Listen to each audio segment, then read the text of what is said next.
are cracks, you're looking at this cracked image, but you happen to believe that's yourself. Instead of realizing the original image isn't cracked, it's the reflection you're looking in. Now you're building self-esteem because good things and your value are reflected back to you. Whether you think you're ready or whether you're not, I'll sit with you and I'll walk back into life with you.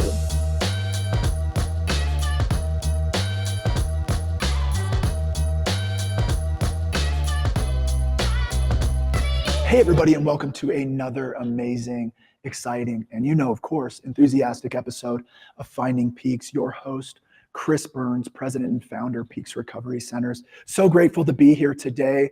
And I know I say this often because I only bring on brilliant badasses that I truly love and enjoy to connect with. But this human in particular, this was one of these situations where I went for a tour up in Vail at a great treatment center up there. And I had the opportunity to sit down for a dinner, and instantly I was connected to this human's energy, her purpose, her mission, the way that she shows up. And all week since she's agreed to do the podcast with me, I've been talking about Amanda Koplin and Koplin Consulting. So without further ado, Amanda, thank you for coming on the show. So grateful to have you, my friend. Thank you for having me. This is awesome. Yeah, absolutely. Absolutely. I mean, when I first met you, I thought to myself, authenticity right off the bat.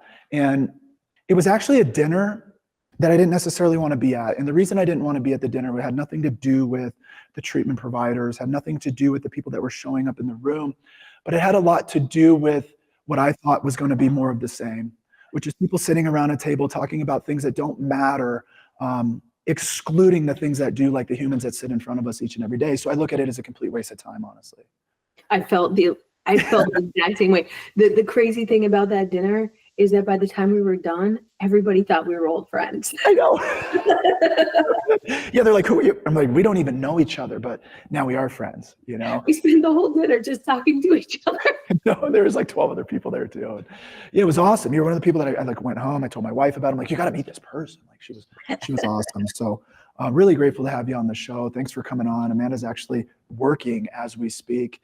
I'm so grateful that you carved out some time for us to just kind of let the viewers know that there's amazing humans out there doing just phenomenal work. So I want to get into kind of my first question is like, how did you get into this field? I know you talk about it so eloquently on your website, and that's something I really want to affirm you for, is not a lot of people have the courage to put their story on their website and how it informs the work that they do. And I just think that takes a lot of courage. So I want to affirm you, but also just kind of share with the viewers a little bit about what that experience was like. So I had my own eating disorder when I was younger, but my older sister, she also struggled with an addiction, alcohol and gambling.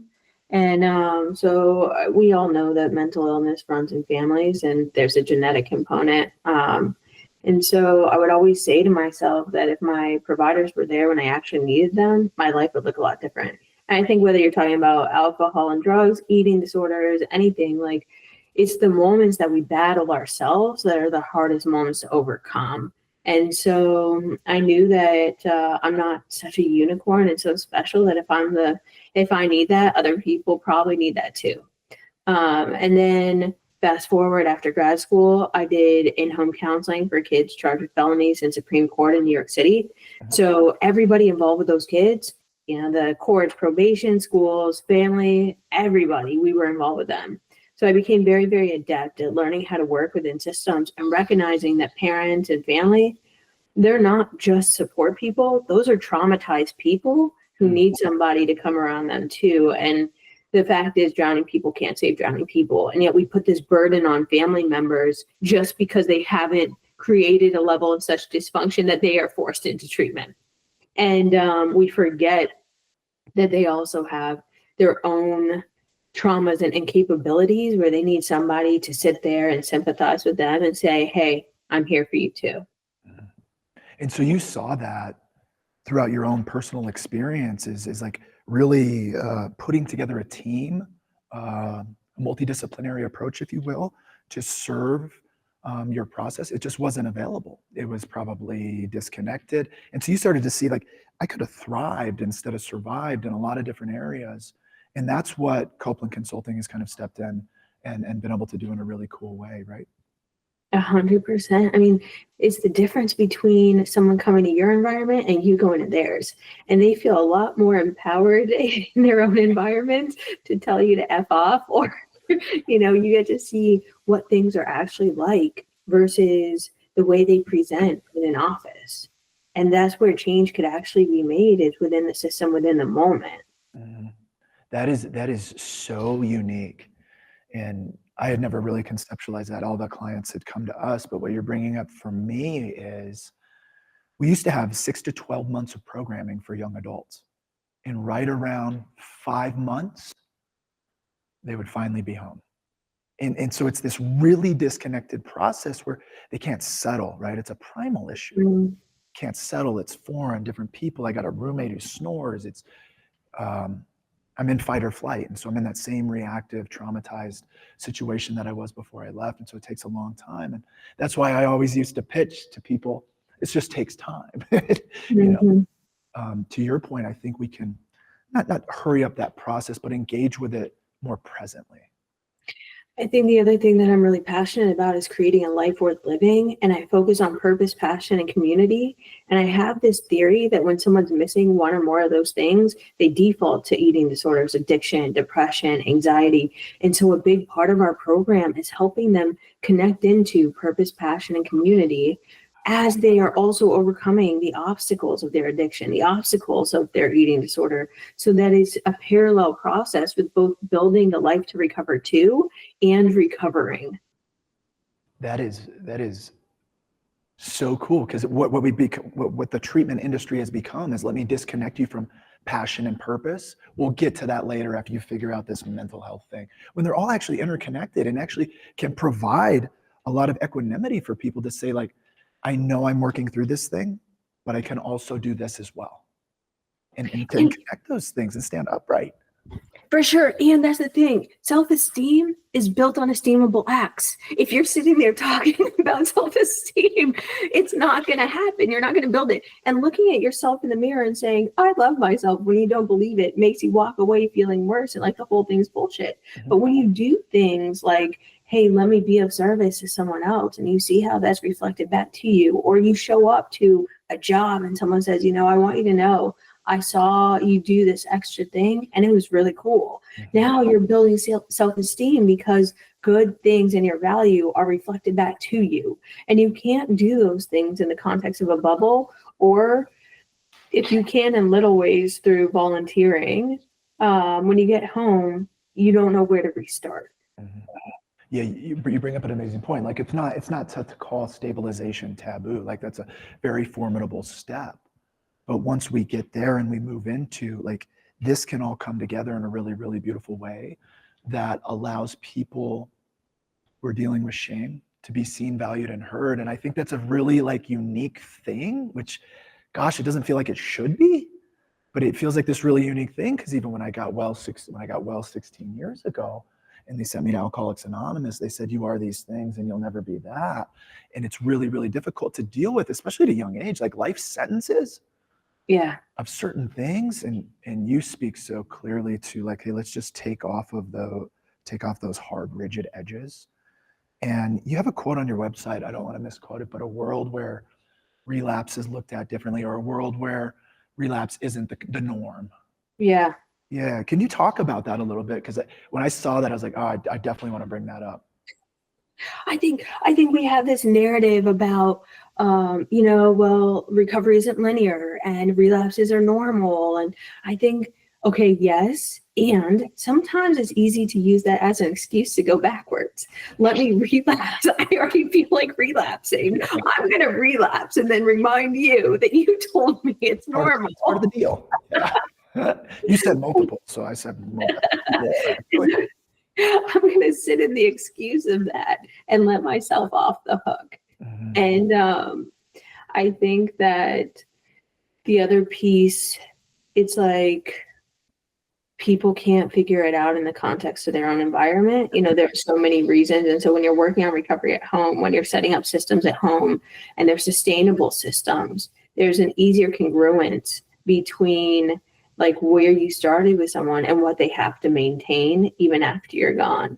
and all they have to do is keep the ball rolling. So I think that it's a multifaceted type of answer. It's like, okay, from the environment you're doing it in, also helping the system heal, and also eliminating the excuse and say you can have multiple relapses be a part of your story. You don't need my permission to do that. Right. And if you want to avoid that, you get that choice too. Yeah. Like you have autonomy in this potentially. And you can move through it with some grace. And it brings up a point for me. Like, I wonder what if relapse wasn't like this thing that happens because people get in this bad spot, but what if it was more, my friend TJ Woodward, who I love, he formulated a community-based resource called Conscious Recovery. And he takes a terminology like maladaptive coping mechanisms, and he refers to them as brilliant strategies, right? Just to like lessen the pressure, because when we have these maladapted situations, which oftentimes are relapse or behaviors or process or whatever it is, I think calling it something different really kind of speaks life into why the frick it showed up in the first place. Yeah. Like, I was really struggling. I was super young, and I did this thing, and it's killing me now. And maybe if we can take a little bit of light off of the thing, then to your point, relapse doesn't have to be such a part of it, because we'll realize that brilliant strategy served us potentially, and it's not serving us anymore, and we can move. It just feels a little bit cleaner, you know? Yeah, for sure. And like the big question is maladaptive to who and in what context? Right. Because maladaptive is contextual. Yeah. People are very creative in their ability to survive. And I think recognizing that resilience is super important. So that's awesome that he talks about that.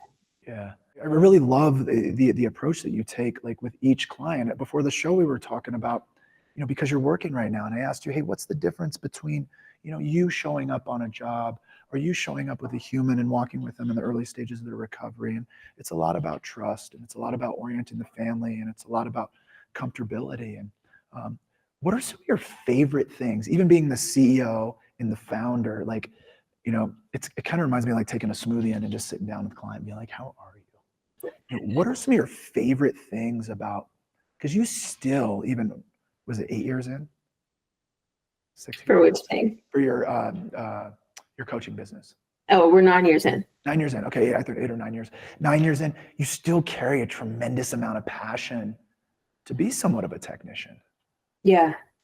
I remember in school, they were talking about like Martin Luther King when we were all really young, and I did a book report on him in like 4th grade. And I remember hearing his words, and he said, if not me, then who? If not now, then when? And I thought to myself, if everybody carried that level of responsibility, the world would change. And so I really took that to heart from that moment on and asked myself, okay, what needs to be done and what's my part in doing it? And I think so many people are verbally ambitious, and they talk about what the president needs to change, and like pawning off responsibility to everybody but themselves. And whether it is being a personal coach with a family in their home and dropping everything because somebody called for help, whether it's stepping up to train a coach, whether it's running a multi-million-dollar coaching business that's a social enterprise, and taking on a scholarship client. It doesn't matter to me like what the thing is. It's my passion for that personal ownership and creating the change and then holding everybody else to that same standard. Yeah, that's beautiful. That's entrepreneurial, that's managerial, that's technical, that's all of the things in there that really speak to like authenticity within a business model. And you're kind of leading that charge. And I just love it, because in so many ways, what you just said disrupts the industry through quality of care. For sure. That's one of our core values here. But we haven't even touched on like how I really feel like you're disrupting the industry. I want to talk about, and each person I've talked about this with this week, it's the first time they've heard of it. Now, I know you got it out of a book that you'll speak clearly to in that process, but social enterprise, right? you're helping folks with complex case management, which is really, really difficult to do. It's a multifaceted approach, takes a lot of resources. You're also doing this other thing too at the same time. Will you please share that? It's beautiful. Yeah, so from the time I was 13, I started volunteering. My first volunteer job was at a battered women and children's shelter. And so what I learned is that on average, it takes women 7 times to leave their abuser. And it was devastating. And so my little volunteer job was, babysitting their kids while they did job interviews, counseling session, like they're not going to put a 13-year-old in charge of something big, but I wanted to contribute. And so in talking to some of the people that work there, I would say, why is she going back? I'd be devastated. Little 13-year-old me would just be devastated. And they would say, well, like this one doesn't have money and it's really scary to go out on your own without money or a resume where you can get a job or, all these things. And then fast forward, I work in other nonprofits to, just get jobs or experience or licensure hours. And each time it came down to money. Why can't this kid get more services? Well, this kid is robbing people because that's the oldest male in a family. The mom is on disability that doesn't pay the bills. The dad's in jail. What is he supposed to do? Can we just give him money and the crime could stop? And so understanding how much money played a make or break role in people's success is the same thing. Like think about with mental health, like how many people call and they're on Medicaid, how many people call and they don't have insurance, period, or the right insurance, or insurance cuts out. Can't pay their deductible. Yeah. So I knew nonprofits weren't the answer because I saw so many people lose grants and they were spread too thin that the money couldn't make a sustainable difference. And I read Blake Mycosky's book about creating Tom's shoes and the social enterprise model of, buy a pair, give a pair. And I thought that's what I need to do for mental health. I need to create a mental health social enterprise so that I could create more equitable access to mental health care across the board. And like in addition to giving the free services, if you think about a family on food stamps and like one of the kids has an eating disorder and now the rest of the family is looking at them like, you purposefully lost weight, you need to regain it by eating more. We don't have the financial resources. Who's not going to eat so that you can regain the weight? And what does that do to your feelings about recovery? So we buy all the supplements. We DoorDash meals to the family to practice meal outings. We give them HEB is one of the stores in Texas, but it's a grocery store. So we give them grocery store cards, so that recovery doesn't have to take away from the basic necessities of the rest of the family. And that takes money. Yeah. So it's not just free services, it's meeting basic needs. And we're not going to help people get equitable access, even when we give them free services, if we can't also help meet their basic needs. Yeah, wow. That is so intentional and beautiful and well thought out. Is it every pair of shoes? I don't want to say every pair of shoes, but 50% of everything you bring. How does it work on your side of things? How do you know what to allocate to the social enterprise? Is it 50-50 all the way through, or how do you do that? That's a great question. I think, I heard Mother Teresa talk about giving so much it hurts. Mm-hmm. And I think that it hasn't been as formalized as I want it to be. And every year we give more than we probably should. Yeah, but, whether it's cutting out from my salary or cutting out from an additional thing that maybe I wanted to do with marketing, it's more important to meet people's basic needs and have faith that things will come around than it is to have an extra 10 grand, an extra whatever in my pocket. Mm-hmm. No, I love that. And I love that you're speaking to this clearly and you're going into community. And I think you told me about the social enterprise first before you even told me about the case management situation, because you tend to carry a lot of passion for both, but this is like the passion project side of things. And it really just speaks clearly to kind of your mission and vision. And, each and every day that you put that foot forward, you're disrupting the industry through quality of care It really is unique and brilliant and well-intended. And we love connecting with that kind of energy at Peaks. When, I don't know if I told you this, maybe I did, but when we opened the women's program, Serenity Peaks, back in 2015, I remember calling the one referral source I had, Parker Valley Hope. And I was like, listen, I'm down to scholarship 10 women right now.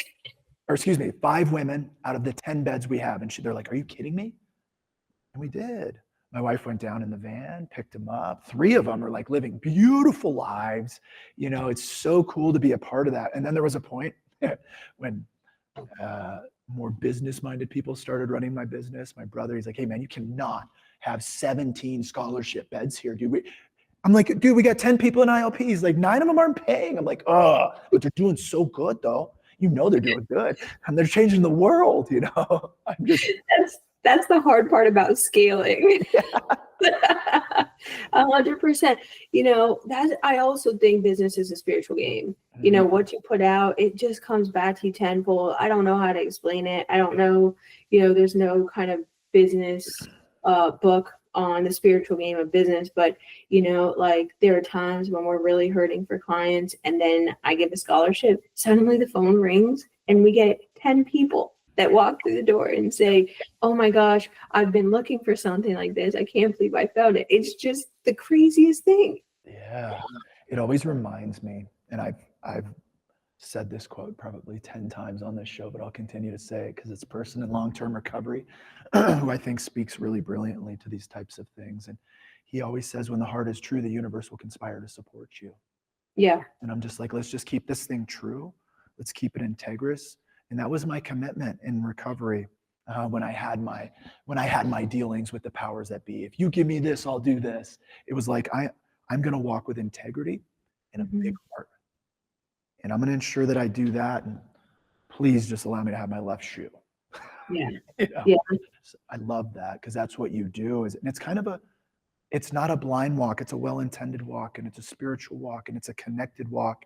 And it's so funny each and every time. It's like, oh, there's what we needed. Yeah. There's what we needed. Yeah, 100%. I also think success is a moral obligation, because like everybody who benefits from your success, when you rob yourself, you're robbing them.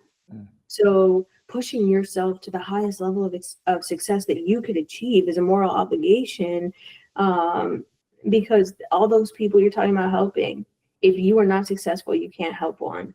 And so recognizing that, you know, if you want to rest today, that's all good. But if it robs somebody else, rethink that. Yeah. Yeah. I wish people would talk more about that. Is like, I actually need to be upright, a strong foundation. Maybe I jumped in cold water this morning. Maybe I didn't. If that's your thing, you know, there's these certain level of showing up for others that requires us to show up for ourselves. Yes. If I will let myself down, I will let you down. 100%. I love that.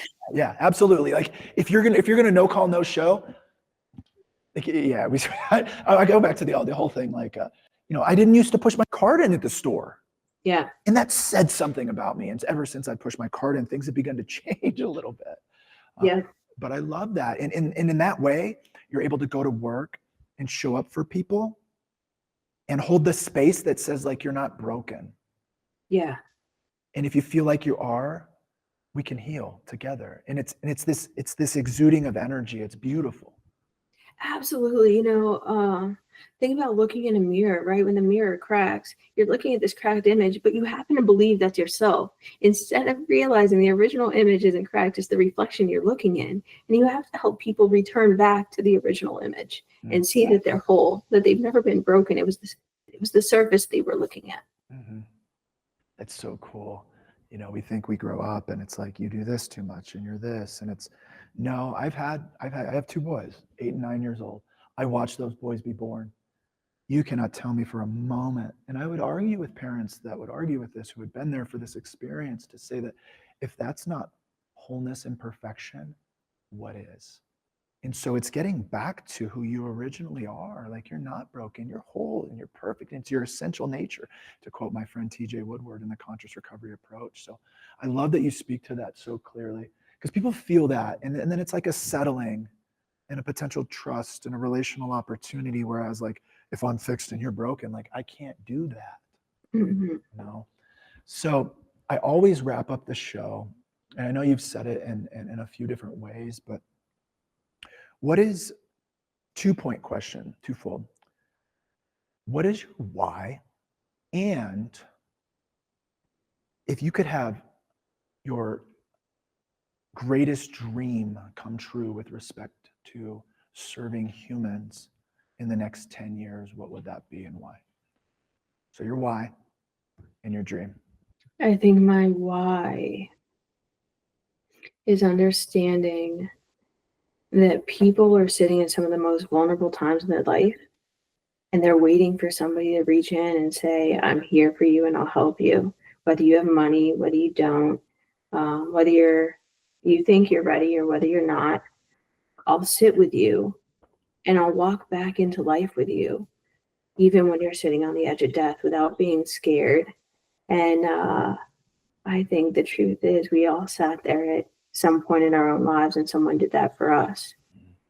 And so I feel such an obligation to turn around and do that for as many people as I can for as long as I live, because without somebody doing that for me, I wouldn't be here today. So that's my why. And then my dream, it's hard because, I talk to my team a lot about money because everybody has their own money story and money issue. And each dollar we talk about when we set revenue goals is about the food we could pay for a family on Medicaid when a kid has an eating disorder. Each dollar is a parent we get to help heal who would have to either, take out a loan or never can't even take out a loan or, just they're trying so desperately hard and having to make horrible decisions in order to help their family or themselves. And so each dollar is talked about in a very humanized way in where that money would go and what we would do. And so my big goal is to get to a $50 million company because providing jobs is my first philanthropy. Helping other people is the secondary. And so I can imagine with $50 million of revenue, what good that could do to change just a corner of the world. And if everybody thought that way, what their business could do in creating the difference we all say we want. That's huge. And people might think that's a long shot, but I tend to think that you're going to be $100 million company. Thank you. Absolutely. And I'm not just like blowing that out there. Like I've seen people with half of your passion and half of your story and insight and connectivity and boots on the ground produce something that is just so great. I'm so grateful to be connected with you, your story, your mission, your vision. How can the viewers find you? Amanda Koplin, KoplinConsulting.com, correct? Yeah, Koplin Consulting.com. And you can check it out on there. She's got a beautiful video on there, and like exactly, and she basically said the same thing in the video she just said here, which is really well stated. Thank you so much for coming on the show. Thank you so much for sharing your servant heart with the world and really, really just changing the world one day at a time. It's an honor and a privilege to be with you today, my friend. I feel the same way. Thanks for having this conversation with me. Thank you so much. Until next time, everybody. Peace.